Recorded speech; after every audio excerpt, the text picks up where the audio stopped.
What's up, y'all? It's Lone Wolf. So, I decided to do a video tonight, okay? And it was on something that's like a real world problem, but it's also spiritual, okay? I wanted to talk about economic instability, okay? And maybe this is in a big perspective and a individual perspective, okay? So this is spiritual, but it's also something that I kind of have an opinion on, okay? So the way I see the economic crash that's bound to happen, okay? It's bound to happen. We're bound to have a collapse, okay? Why is it that way? A lot of people are like, oh, well, you know, a small amount of people in the world have the majority of the wealth, okay? And, you know, that may be true, okay? But you also have this contributing factor, okay? And I think that it's based off of something that we fail to understand until things start to happen to us, okay? So when you see why are things going to collapse, maybe there's a lot of things that have been taken from other people, like countries owe other countries money, but the cherry on top of that economic collapse is the individual, which is what has been taken from you or what you've taken from somebody else, okay? So when there's enough wickedness like that, I think that there's a reset, okay? And I know some people might be like, well, this ain't biblical, isn't that? Well, it's like, okay, you need to think about it in a different type of perspective, okay? Think about, there's a dude out here that, say he got screwed because he had kids with a woman and they weren't his kids. He found out, but he still got banged for child support. He got banged for alimony. He got banged for everything. And he had everything taken from him, his house, his truck, his dog, everything taken from him, okay? There is a big picture through the collective conscious, okay? There's a big picture through the collective conscious when people get enough taken from them unjustly. If somebody has that happen to them, they were just cursed by that person and the court system. So I think that we're failing to see that as a society, okay?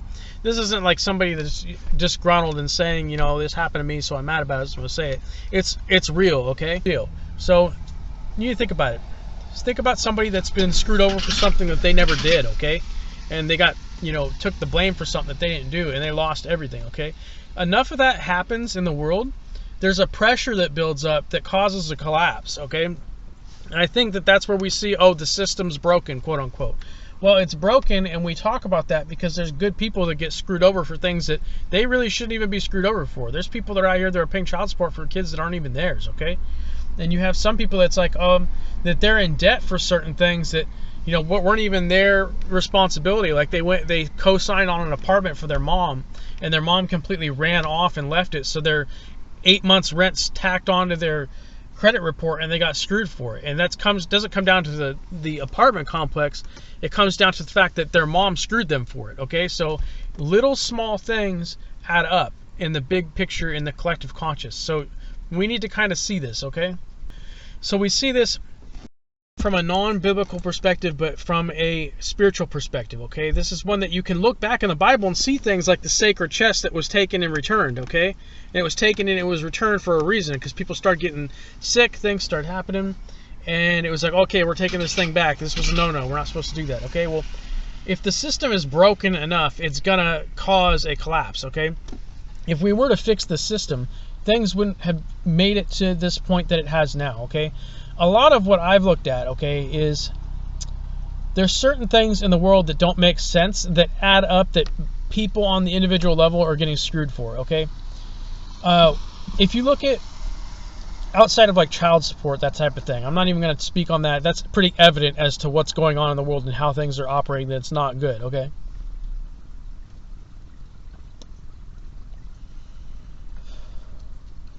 Is it necessary? Yeah.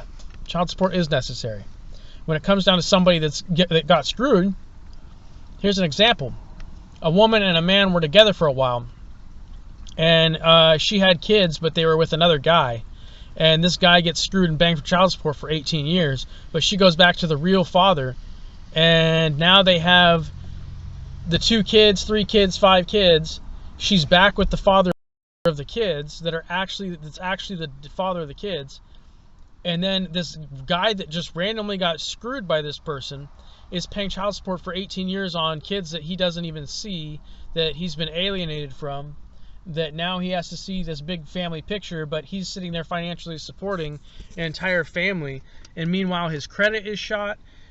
He's not, he gets, garnished out of this and that and that. He hits rock bottom, and it's like, that is a curse, dude. That woman and that man that did that cursed that individual heavily, okay? To a point where you have to pay for that in one way or another, even if it's in the big collective or if it's the afterlife, where it's no joke, dude. If you curse somebody like that, okay, in the afterlife, you're going to go through some stuff that is like unexplainable, that only God knows, dude. And it's not going to be good. He's not just going to let you skip on by on that one and be all skipper about it. No, you're going to have to pay every little bit of pain and suffering, and everything that you did to that person, you have to bear that weight probably like 7 to 10 times in the afterlife, bro. There's a duality to things that people need to see, okay? You don't just screw people over and curse them and then get away with it. Life doesn't work like that, okay? People may do it to just try and live a short monetary gain through life, but the afterlife, you're completely screwed. And that's kind of what matters more than anything, is where are you going? You going out to the dark, or you going in the light? Where are you headed? Are you going to be chilling with God, or are you going to be way out there getting tortured, whipped, and it's bad, okay? So you need to see it. Why, if an economic collapse hits us, okay, what are people going to blame? Well, there's these tariffs, and there's this, and 1% or 10% of the population has the majority of the wealth. Well, at what point did those people that have the wealth contribute to cursing somebody else? Who knows? But what it comes down to is the individual level. The cherry on top is you, okay? So did you contribute to it, or were you a victim to it? Either way, victim or contributing to it, there's a cause and effect, okay? There's a cause and effect, where imagine if things were rectified to a degree that they possibly could be in the world, okay? Where these people got screwed here, and there was we took 1 year and just started rectifying things on an individual level. The economy would probably boost up because we're able to breathe a little more, okay? So it's not necessarily people at the top, the 10% that had the majority of the wealth. A lot of those people have worked for it. Some people inherited it and were born into it. Okay, regardless. The individual cherry on the top level, okay, it's more important than you think, okay? So there's a pressure that builds, yes, okay? So say, I'm going to use an example here. Nobody jump me about it. But say New Zealand placed tariffs or did something that they taxed on coffee too much for like 10 years from Guatemala, okay? I'm not saying that Guatemala owes New Zealand money. I'm just using an example, okay? Who knows? Maybe the president of New Zealand's laughing at me. I don't know. Or the ambassador. I don't know. But when I see it, I don't know. I don't know nothing about world politics, so bear with me, okay? I'm just trying to tell you how I see it from the cherry on top level. Everything underneath, the ice cream underneath and all that, I don't understand it, okay? That's way too big beyond my perspective. I don't understand world issues enough. I'll admit that, okay? I don't. That's why I don't speak on them. I just use examples, okay? But you use that example of coffee. Say he charged way too much for coffee imports, okay?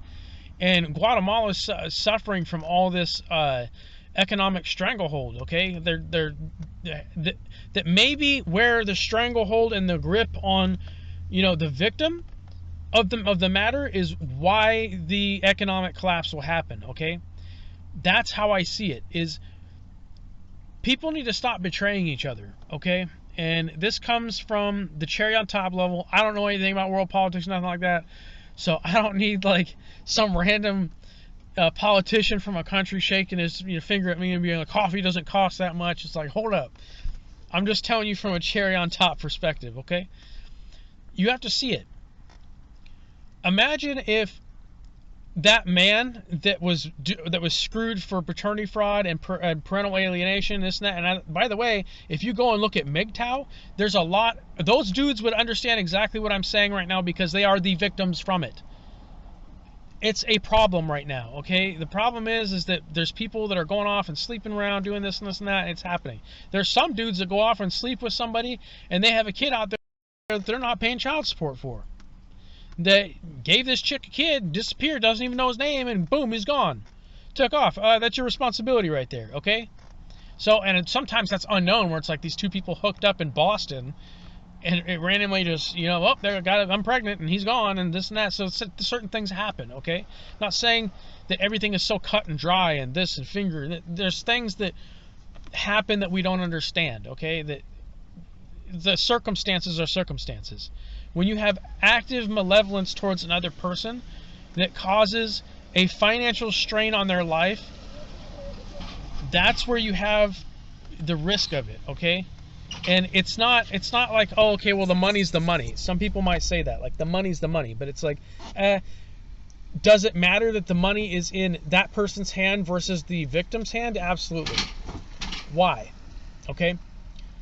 There's a divine judgment to pay on every single level for what you do and you don't do in life, okay? And I believe that that divine judgment that you pay, also, it bleeds through the entire system down to the very broken part of it. Okay, and the very broken part of it is obviously the justice system, this and that. There's a lot that's broke. The whole world is broken right now, dude. The more that we could fix it and rectify it, I believe the better that economic situations would be and life would be for people. We're in a wicked world, man. I mean, that's how it is. We're in a wicked world. It's how it goes, okay? And don't be on my shit right now that I'm smoking Swishers, because I deserve a break. And to be honest with you, I've had trouble trying to get my prescription re-up because my doctor, it's been a ride. So I've been going through some stuff on my end. So, and yes, I've been chewing gum. Yes, I've been taking tabs. But to be honest with you, I just got done working out in the rain on a Volkswagen, and I'm talking to y'all. So this is my cigar break to have a little talk with the world, I guess, with YouTube. But I want you to sit back and understand it and think about it and go, okay, well, how much does betrayal contribute to economic pressure, economic collapse, economic problems? I think a lot. I think it's from the cherry on top level.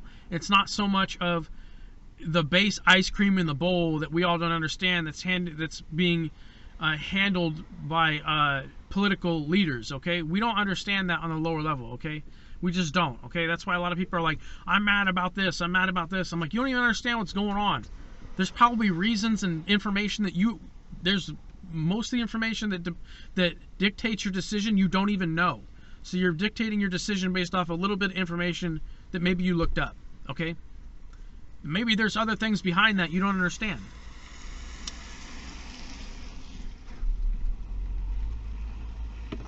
All right, economic collapse, bro. How can I also see this? You see two people that go in on a business together, okay? This is an example. Two people that go on a business together. I kick a light on. So two people go on a business together, and one of them decides to completely clean the pot and take off, okay?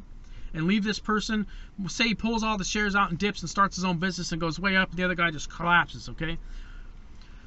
How much of that contributed to economic hardship for the collective? That's where I'm getting, okay? Where does the individual betrayal of one against another, which is the cherry on top, that's a phenomenon, I guess, maybe I'm coming up with. Maybe it's an example, okay, on what the cherry on top is for everything to go boom. And I think that when we do see an economic collapse, it will come down to the betrayal of the individual to the individual. And I think people are going to realize that a lot of it could be organization or corporation to individual, too. That could also, greed is a big thing. So we're in a wicked world, bro. We're in a dark world. Things are screwed up. Will they get better? Yeah, but things have to collapse and rebuild, because you can't just rebuild something wicked after it collapses. I mean, it's like, come on, like what's going to happen? It'll collapse again. Generally, I don't think that God works that way where he allows a wicked world to be rebuilt. I think there's flip-flops that happen on it. I don't really understand it, but I've been seeking to, okay? I've been seeking to understand it on a spiritual way, how things play out, okay? And a lot of that, what I did decide to look at was World War II and how World War II played out and how things played out, where you had this really dark situation, and it was almost like it was like boom, you know, it all goes down, and we flipped over into a very bright side of society, but there were still dark things that were happening that were pressing against it. So life in the world is a constant battle of light and dark. And the problem is that the world is too wicked. So you're going to have this constant darkness and constant light fighting each other. And the real question is well, what side are you playing for? That's the real question that you should be asking yourself, because if you're playing for the dark and there's an economic collapse and you're shaking your fist at everybody else, maybe you should take some damn accountability, because you probably contributed to some of it on the cherry on top level, okay?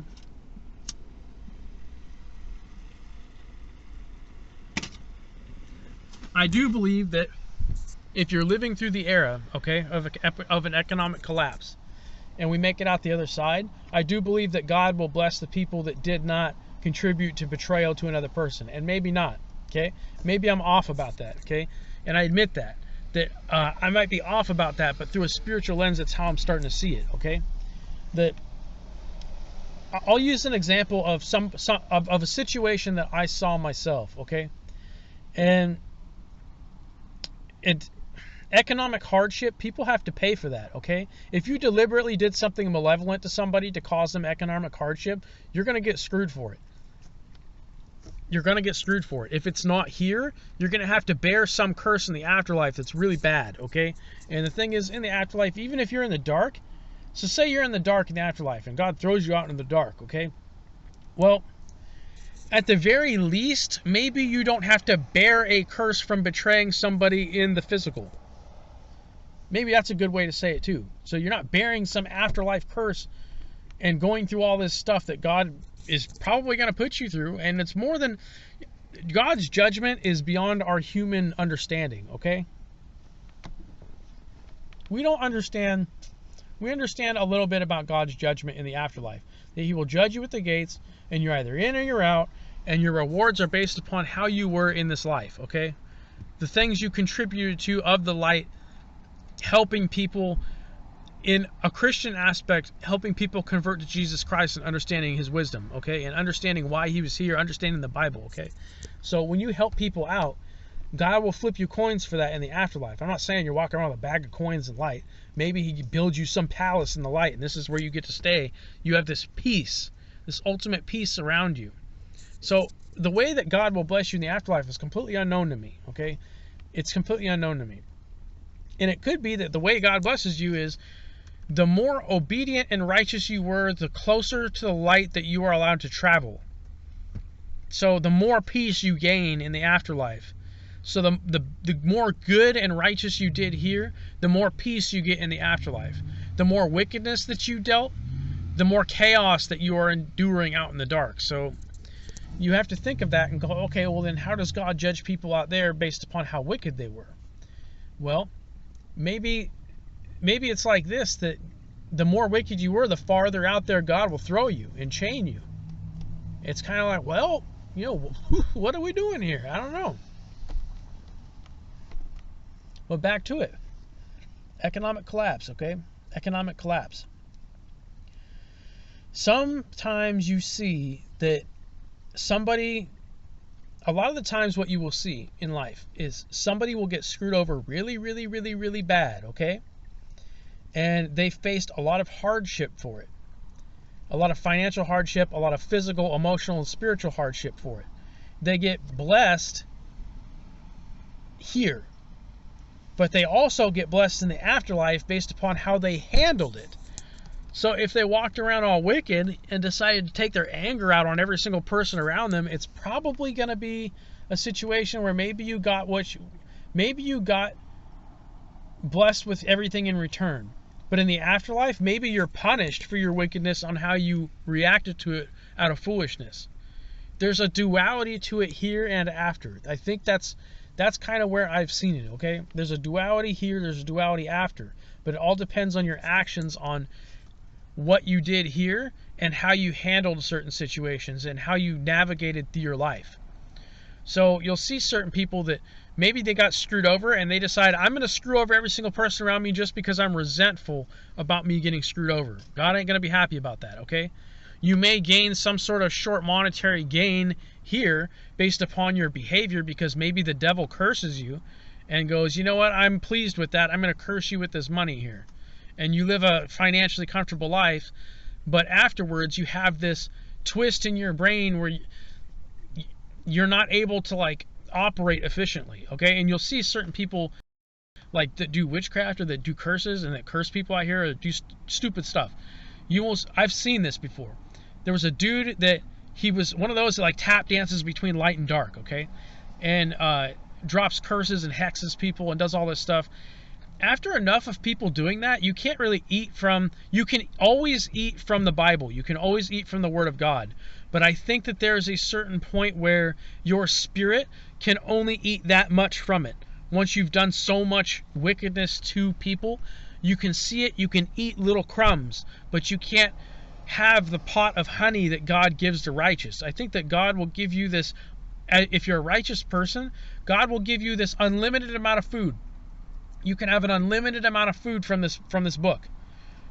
But if you're wicked and you do something really crappy to somebody, there's an exponential drop in that, where God goes, okay, like, there's food here, but it's almost like your spiritual cord shrank, that you can't take in as much food, but it's there. Like, it's still unlimited, but you can only take in this much at a time. It's that I think, I don't know, okay? I don't know, but from what I've seen and I've evaluated in my spiritual experience, I believe this is what it is. Is you see people that do really evil things, and it's very hard for them to, maybe it's very hard for them to understand God and understand the Bible. They may understand God from a dark perspective where they shake their fist at him, which really isn't smart, but they fail to take in that food because of the way that they've acted, that their connection to God has shrank. Maybe that's kind of where I'm at. So maybe it's not a spiritual cord, maybe it is. Maybe I'm dead on, maybe I'm not. Maybe I'm just out trying to figure it out like everybody else. Well, I don't know if everybody else is trying to figure it out, but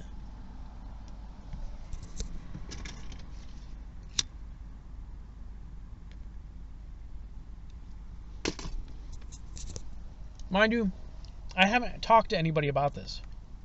I haven't had any interpersonal conversations with people about this topic, with the economic collapse and this and that, and, you know, what happens, you know, with the food from the Bible when you're wicked and you do something terrible. I do think that when you are marked with the curse of Cain in life, I think that's what God meant by you are to basically go out and wander. Like, you're disconnected from the light, or it's very, like, minimal, like you can just barely see and feed off of it, okay? I think, which also, it led me to this conversation that I've been thinking about the mark of Cain and how that works. And this is also what, based upon my book, Footprints, when it comes to, if you're marked with the curse of Cain, okay? So what did Cain do, okay? When Cain was cursed, and he was told to bear this curse his whole life, okay?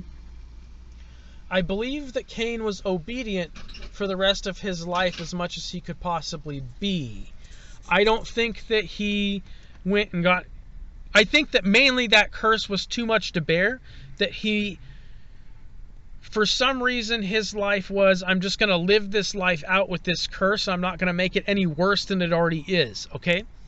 And you'll see people like, I'll use an example like a random freaking serial killer or something, like Ted Bundy or something. That he did something that was so terrible that he was marked with the curse of Cain, okay? God marked him. You are to bear this curse. And he continued to do the same thing afterwards, okay? You see this in the Bible where it says that nobody was allowed to touch Cain or kill him or harm him, or they would bear, I think it was 6 or 7 times the suffering. It was, I can't remember the number. I should, because I've been all over Genesis, but I've had a break from it, so I'm kind of trying to remember. I think that if you are cursed with the mark of Cain and you decide to go keep doing it, I don't think that those rules apply. I don't think so. Why? Well, I looked at the story of Saul, okay? Saul and David. And I saw that Saul disobeyed God and he was cursed and had this evil spirit on him. And when David would play the lyre, the evil spirit would depart, okay?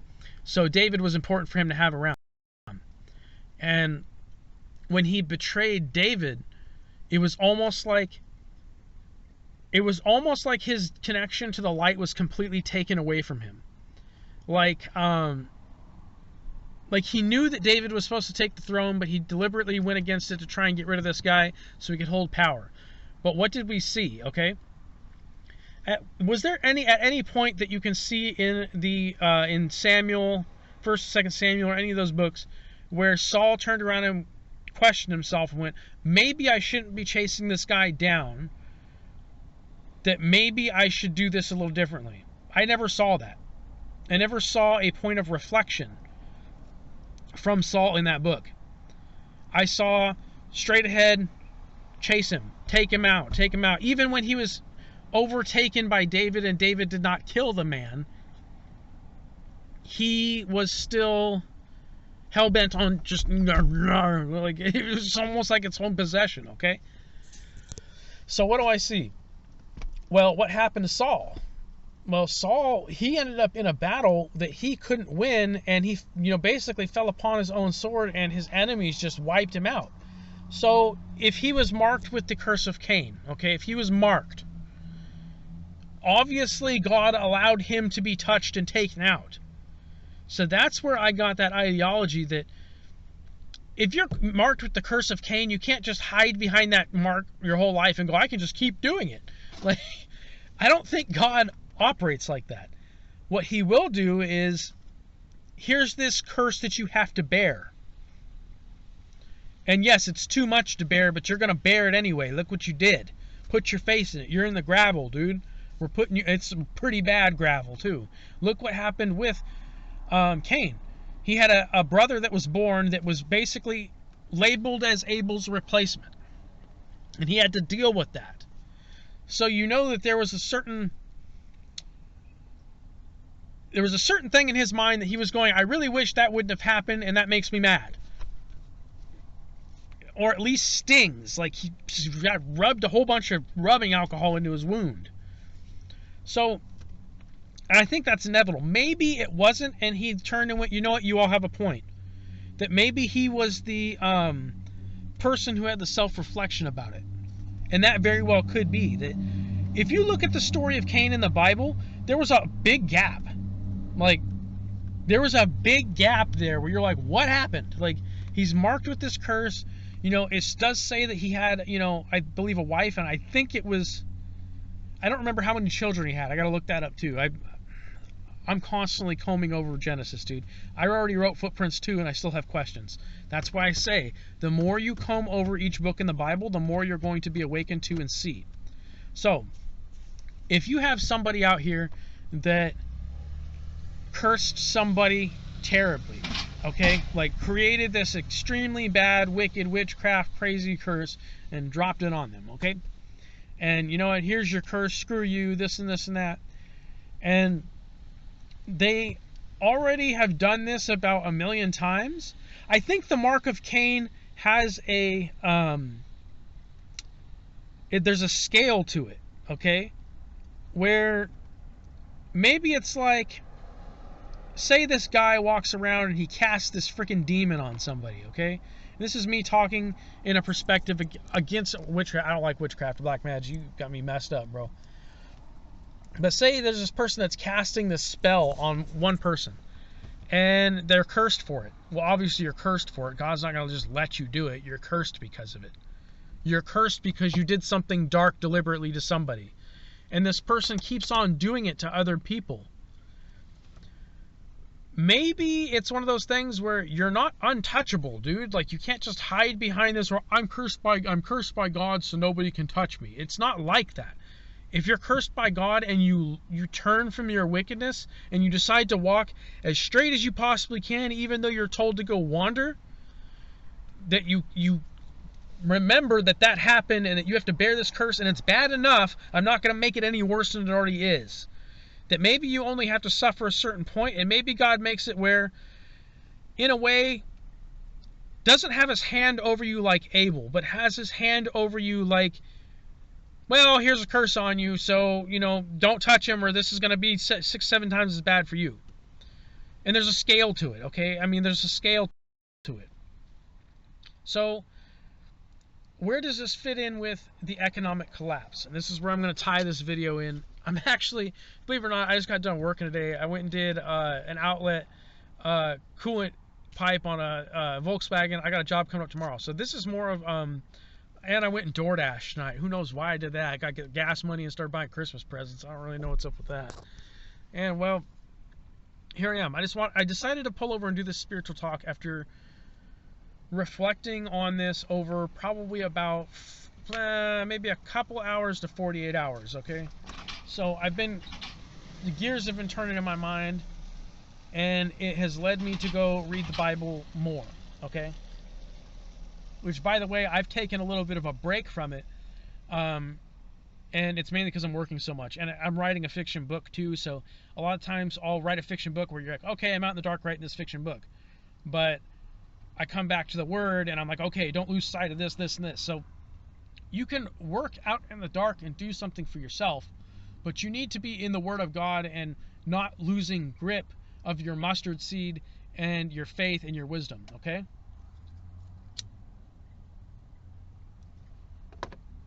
And that's where they're like, oh, you know, Three Cats in Chip City, you wrote Three Cats in Chip City. It's like, yeah, okay, it was technically a dark book. It was fiction. It was out in the dark. It could have been a lot worse. And I kept it as lighthearted as I possibly could.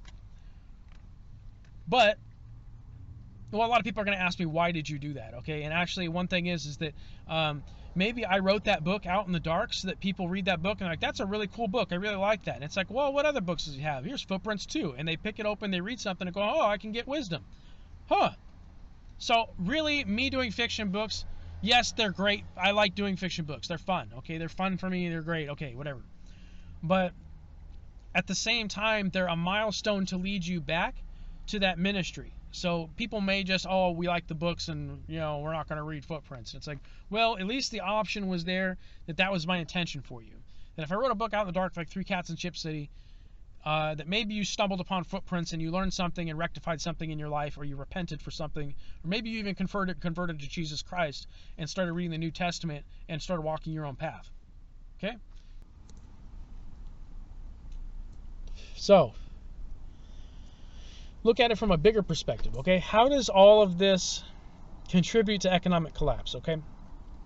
Let's say that somebody went and got married, okay? Say there was a guy that married a really rich woman, and he divorced her and took a whole bunch of alimony, and he never worked for any of it, and he took all this alimony and half a house and all this and this. He really didn't work for any of it. And he goes off and he marries another rich woman and he does the same thing again, okay? Well, the first time he did that, he was marked for it, okay? Because that was his intention the whole time. Was, well, what's your intention? Sometimes you might marry a rich woman and you get divorced and it was her decision, and, well, she's okay with giving you the money. It's like, okay. Circumstances, okay? It comes down to the intent. What was your intent? Say his intent was to take half of that money for that marriage and half that house and do this and this and that, and he decides, hey, that worked for me, but I'm bearing this curse on me that I could just live my life forward, and maybe he loses all of his coins and has to pay it all back too. It's kind of up to God and how God operates, because it's up to God on how things work. And maybe that is also dependent on how you rectified your situation. So maybe he could lift that curse. He didn't kill anybody. Maybe he could lift that curse by giving all that money back to that woman and the house, and deciding to just walk with God and live a straight, righteous life. That God would take that curse and go, boom, you learned from it, you dealt with it, you rectified it, I'm going to take it off you, you have a second chance. Maybe that's how that is. If you go and kill your brother, there's no second chance. Okay? Like, if you go kill somebody, that you don't really have a second chance. It's just, hello. Well, you did something that was an abomination to God that is unforgivable in his eyes because it broke one of his commandments. Thou shalt not steal, thou shalt not murder. Read them for yourself, okay? And that's the law of Moses, okay? So you see that, and then you see, you know, how Jesus freed humanity from the law, but those commandments, you still have to abide by them. It's still what God wants you to do.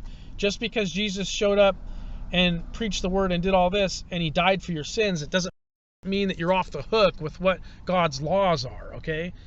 So it can save you from breaking that. But it can also, you have to see it, okay? So you have to see it. It's complex. It's simple, but it's complex. In God's eyes, can only be explained in God's word. It can be explained the most that we need to know, okay? So anything that's more complex than that, God has the ultimate control and judge of it all. We don't, okay? We're just here, okay? We're here. We're God's creation. We're here, okay? So how that contributes to economic collapse, and I'm going to leave murder out of it, okay? And it's one of those things where, say you are marked in your life for stealing. You stole a bunch of money from somebody. Well, what happens when there's too many people that are marked? Maybe there's a situation like Sodom and Gomorrah that happens where everything gets destroyed and it has to be rebuilt, and people die from it, dude. People starve from it. People die, dude. You're marked. So when God's judgment comes and you're marked for something like that, it's not good. It's not good. So the way I saw it was, you have, and this is where I think a lot of, you'll see like an economic problem in certain areas, okay, or a collapse in certain areas, say. Maybe you have somebody that's so marked and went so disobedient in the middle of this Sodom and Gomorrah marked place that the whole thing comes crashing down. And do the righteous suffer from it? Well, think about Lot when it came to Sodom and Gomorrah. He was given a chance. There was angels that were sent to him to get him out of there. So he was the righteous person that was led out of there. And he followed God's instructions. He followed the angels' instructions to not look back. So, and his wife looked back and she turned to stone. So there's an archetypical thing about that. Just like the flood, where the flood of Noah happened, and then archetypically it happens within all of us all the time. So maybe that's the same thing with Sodom and Gomorrah, where this town was so heavily wicked and marked that it was destroyed with fire and brimstone. But it's something that happens within all of us as a collective and individually. So if you're marked for something you did, and you're living in an extremely marked town where everybody else has done something terrible, maybe fire and brimstone's coming upon you. Does that mean that something's going to come out of the sky and completely destroy you? No. Why? Well, look at the flood. You were struck by a snake bite. Does that mean that a whole bunch of water is going to come up and send you to the bottom and drown you because you have no boat? No. It's archetypical. So Sodom and Gomorrah is archetypical within all of us, but down to the individual. Saul and David, it happened. But it's also archetypical inside of all of us, okay?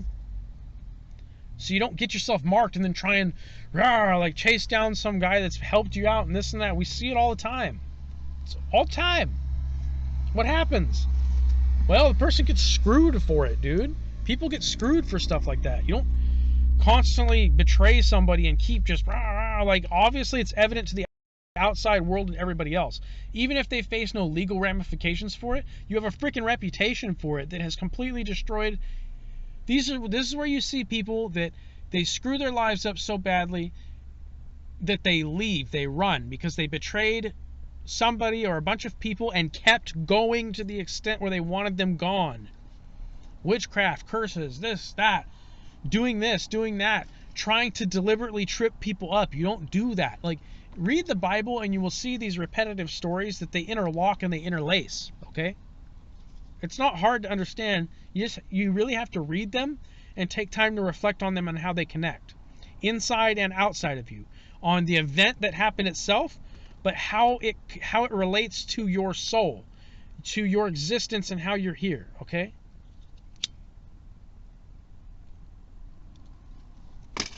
Maybe a bunch of people are going to think I'm nuts. Okay, I don't care, but you see it every day. If you get in the light and you read and you get wisdom, you will see it every day. And there's a lot of people where you'll see where this dude's been betrayed, okay? He's been betrayed, but he's overcome obstacles like Goliath. He's overcome this chaos like Goliath and like this and that and battles and wars. And then this person that's around him that, you know, betrays him, and constantly tries to betray him and does this. And it's like, oh yeah, I see the archetype of David's story in you. Where you're probably going up, dude. Like, you're probably going to have your own deal. See, you see it, but you have to see it from the lens of the person, or you see it from the lens of somebody that was close to it enough where they could see it and dictate it if they knew about it. Because some people will just see it and, oh, you got screwed. You got screwed. Oh. And a lot of people are like, oh, look at the karma that this guy went up, and now this guy is basically scared and hiding inside because this guy betrayed the crap out of this dude that's now a millionaire owning this business and doing this and this and that, and he's terrified to go outside because of what he did to the other person. So people will see it as karma, and what karma really is it's a divine judgment of light and dark. I see karma as full circles. So karma is not really divine judgment. Karma is like a full circle. Well, it can also be divine judgment. So it's a word that comes from a different spiritual belief, which that's not wrong, okay? But it's not Christian. It's not biblical. So people will say, do you believe in karma? I believe in full circles. I believe in divine judgment, okay? So it can mean one thing and one meaning in one culture, but it also has multiple meanings within other cultures. So how do you understand that? Well, the Bible explains it quite well, okay? It explains it pretty well on what full circles are like. Well, look at David and Saul. Look at how that full circle worked out. He sowed light among to him. He relied on him for playing the lyre and already knew that he was going to have to hand his kingship off, which is weird because if he would have handed his kingship off, David probably would have taken really good care of him and kept playing that lyre just to keep the evil spirit off him because he had respect for his king. So it's like, but Saul can't see that because he's marked and he's deliberately disobeying God. He was told you have to hand down your kingship. Samuel, bro. You have to hand down your kingship. He knew it was coming. He finally saw it was coming. He deliberately tried to get rid of him to disobey God and do things his way. I will cling to power. And look at how things turned out for him. Full circle. You got wiped out by people, and David was potentially on the other side of that onslaught, but was told to step out of the way. And well, that's regardless of why, but you also look at it and go, David fought his wars and battles for him. And then look what happened. Where's David? Well, you just tried to kill him. Like, he ain't around, bro. Like, he's not around. He ain't around.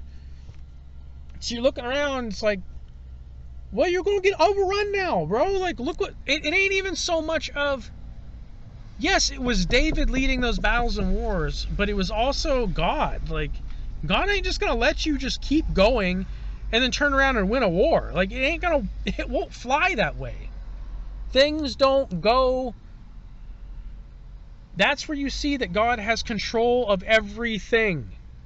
Everything. So to go up against God is not smart. You come to the light, what do you want me to do? Well, I'll do this. Okay. Things turn out good for you. Come to God. Well, a lot of people don't. They sit in the dark, but they know what God's trying to tell them based upon their conscience. Even though you're evil and wicked, you still have a conscience that you know that the Most High would want you to do this, but you deliberately won't do it.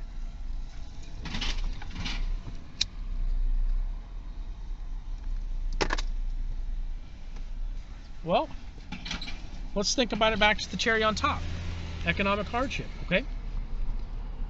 What happens if a Saul and David situation happens with a economic, financial situation, and that happens? Well, maybe there was a very important business where somebody got screwed really bad at the top of the ladder that contributed a lot to it, and now their competition's going to overtake them, and that overtaking of that competition causes a complete economic collapse within the sector of that business. Healthcare. I don't know. Cars, automotive, something. Where, say this guy created some blueprint for this monumental transmission for this car. I'm using an example because it's probably not true. Well, maybe it is. Maybe somebody got screwed that built the transmission. But think about it. Maybe that person got cut out and screwed and got all their plans taken, this and that. And now technology has advanced to where Ford is against Chevy, but the guy that was working for Ford got scooped and canned and screwed, okay?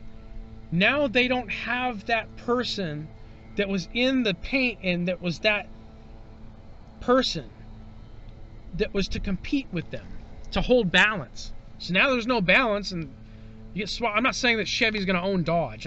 Or Chevy's going to own Ford. I'm not saying that. Please just nobody throw rocks at me for that. I'm using an example, okay? And it could be something that's way lower on the scale. Which could be, I'll use a lower example. One that's not Ford Chevy. Say, small business. There's a small name coffee shop that's coming up, okay? And there's two owners of it, and one of them ends up betraying the other one, screwing him, taking all the shares and throwing him down the pipe. And the dude is now either homeless or he's living a regular life working at a cash register when he built all of it, okay? That small business has now, they're missing the important link there that is to go up against Starbucks. Don't throw rocks at me for that one, okay? Don't throw rocks at me for that one.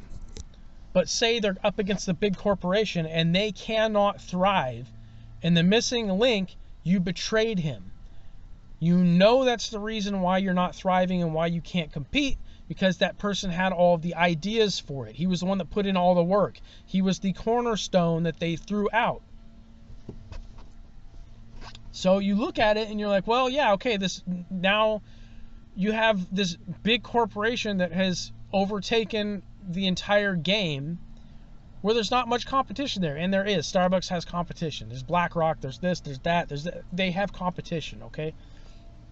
I'm saying from a cherry on top perspective, the coffee shop cannot grow.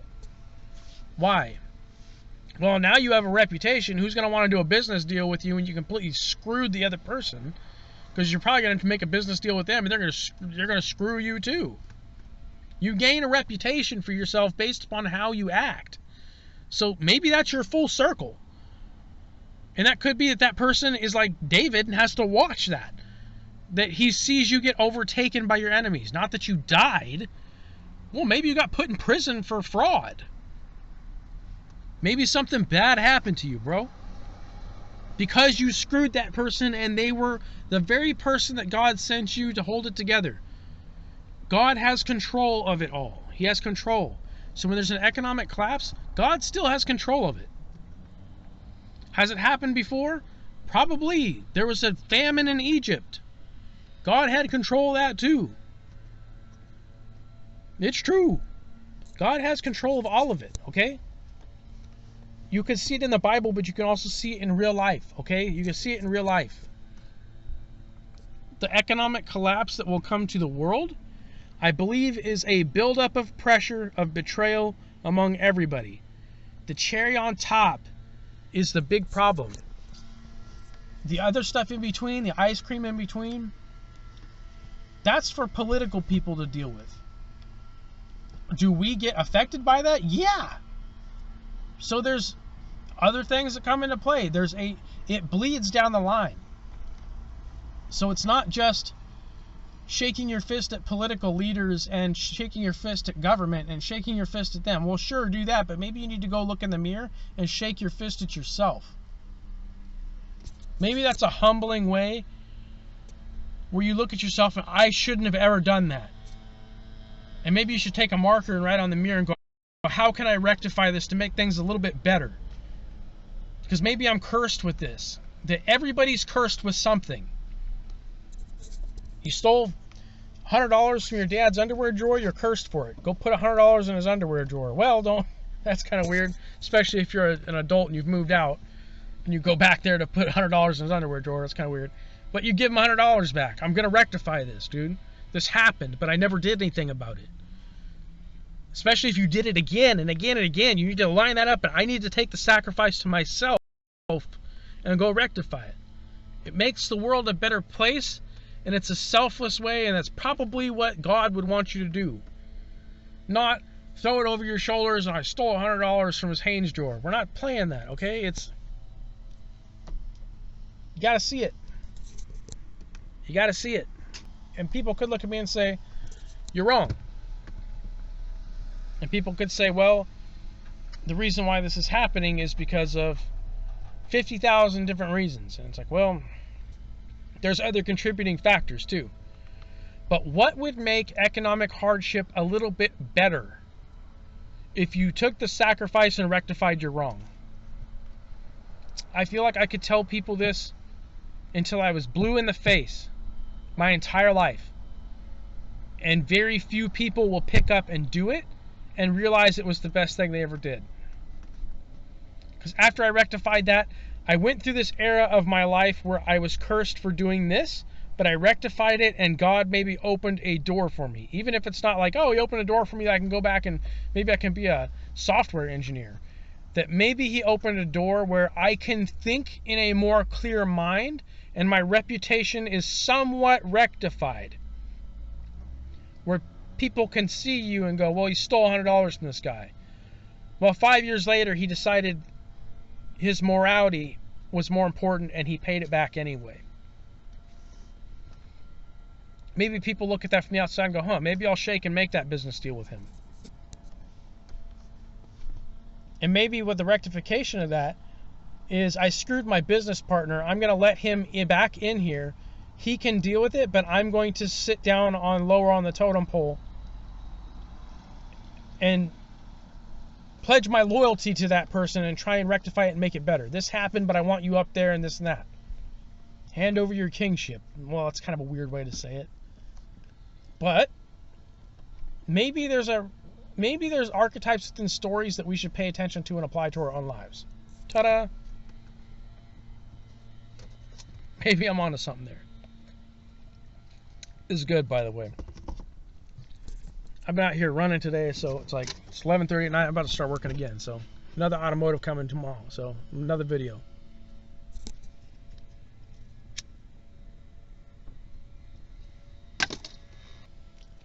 Okay. So what is that cherry on top phenomenon? It's an applicable thing to the individual. You have the ice cream and the whipped cream, you have all that maybe was out of our control, okay? It was completely out of our control.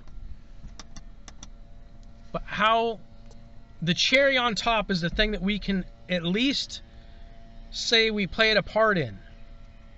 Even if you were a victim, you still played a part in it. I was betrayed. Maybe I went off and betrayed a bunch of people. Maybe you are the cherry on top that was betrayed, but you didn't betray anybody else, and you walked with God, so he takes you through that economic hardship, and you make it out unscathed. Because maybe that betrayal shaped you to make decisions that you do now that you wouldn't have made if you were betrayed. So maybe God orchestrated it for a reason for you to make it through that economic hardship or collapse out the other end, and your mind was intact, where you didn't panic and freak out and run around and buy a bunch of toilet paper. That got weird, so don't throw rocks at me for that. I went and bought toilet paper too. So I'm just saying. Well, and I kind of freaked out because everybody was taking all the toilet paper. I didn't want to have to use something else. That's weird. I'm just playing.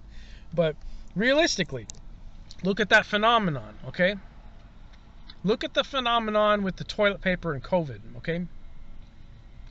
Why did people freak out and go buy toilet paper? Maybe it's because they panicked. Honestly, I didn't go out and buy like 50 rolls of toilet paper. I'm just going to be honest with you. I went out and bought like 2 packs because they were going low.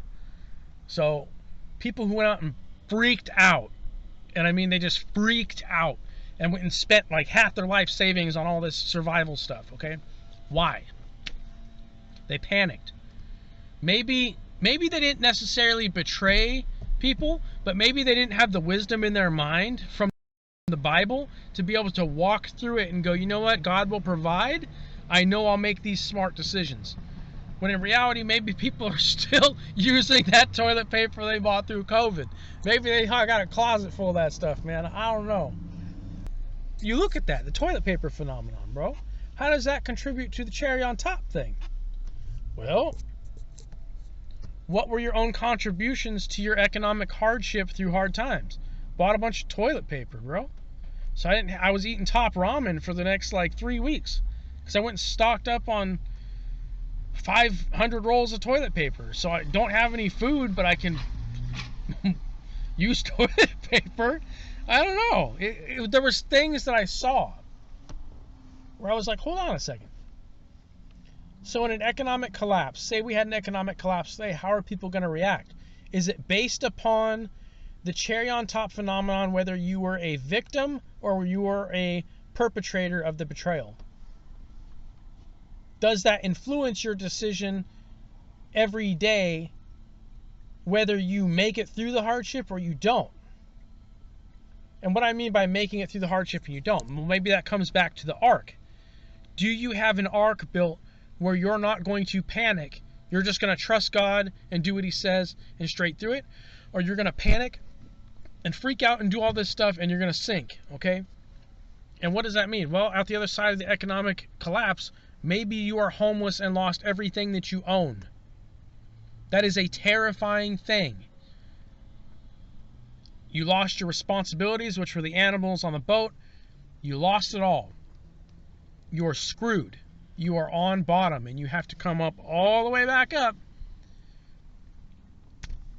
And economic collapse, you look at like the Great Depression, some people never recovered.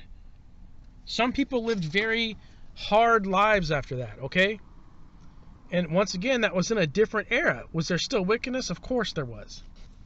Look at 50s, 60s, 70s, 80s, 90s, 2000s, all the way till now. There's still wickedness. There's still people out there doing something they shouldn't be doing that's going up against God, and they're getting marked for it. The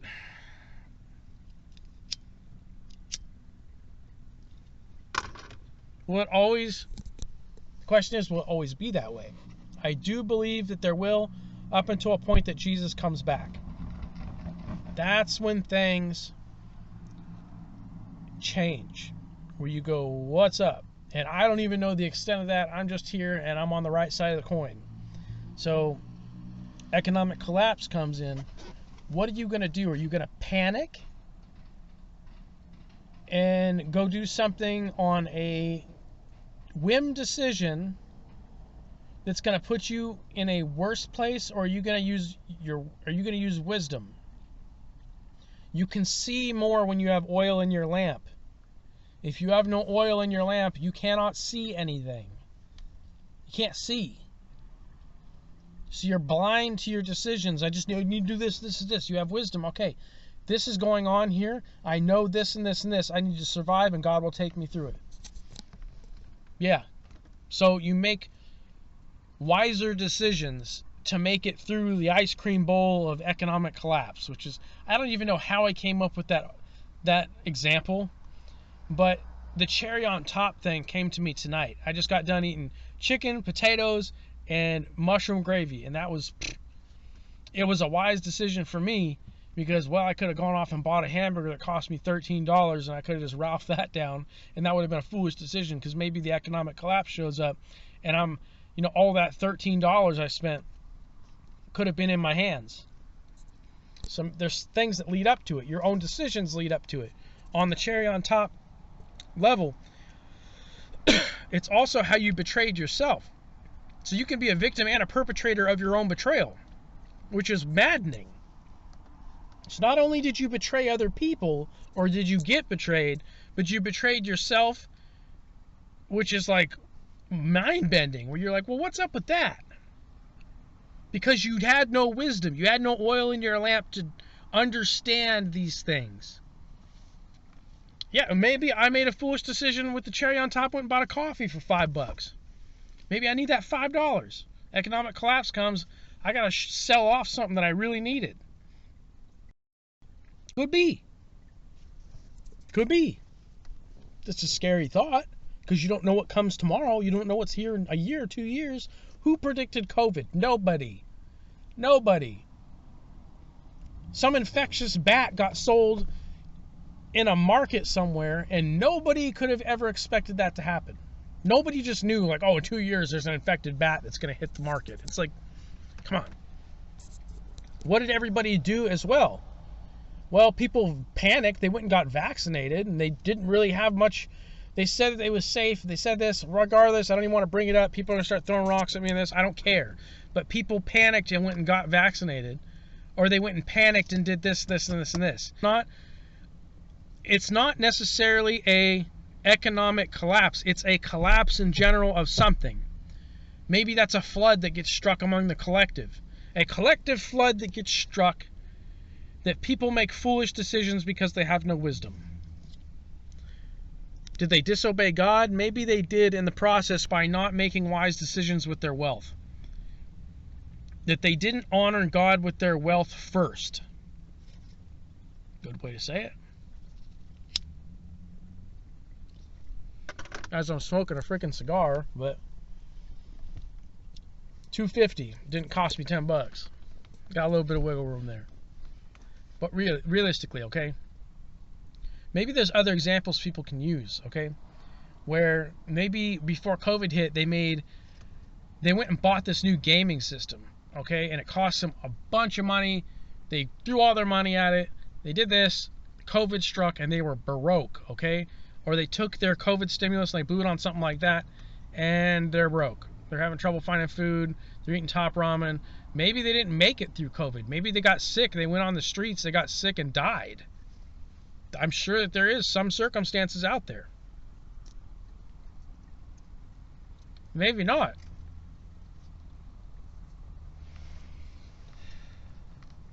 But you get at where I'm at. That you would have been able to ride out that storm better and with less things drifting off of your boat than you could have. You would have retained more of your life in yourself. Something like that.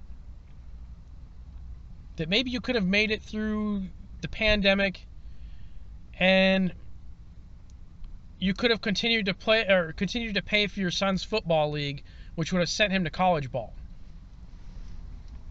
That was a weird example, but maybe I'll use it. So you see where I'm getting here, okay? Which, once you understand that, you are hyper conscious to every decision you make every day. Are you anxious about it? Maybe you should be a little bit, because maybe we're way too relaxed about how we throw our money out. Outside of betrayal, and that's betraying yourself, really, is you betrayed yourself by going out and eating a $40 dinner at a restaurant when you could have made it for $20 at home, okay? Maybe that's where we betray ourselves, is we go, we should have been more mindful about that. Honoring God with our wealth.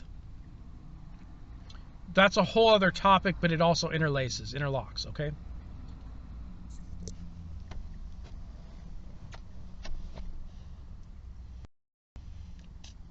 So what else can I say? Well, how do we try and cushion an economic collapse the best that we could? Okay? We have an impending economic collapse that will happen. Okay? It will happen.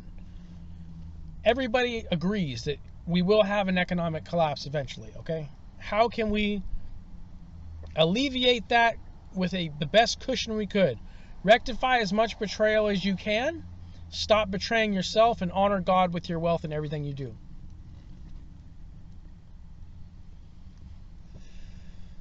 That's the answer. Then what do you have?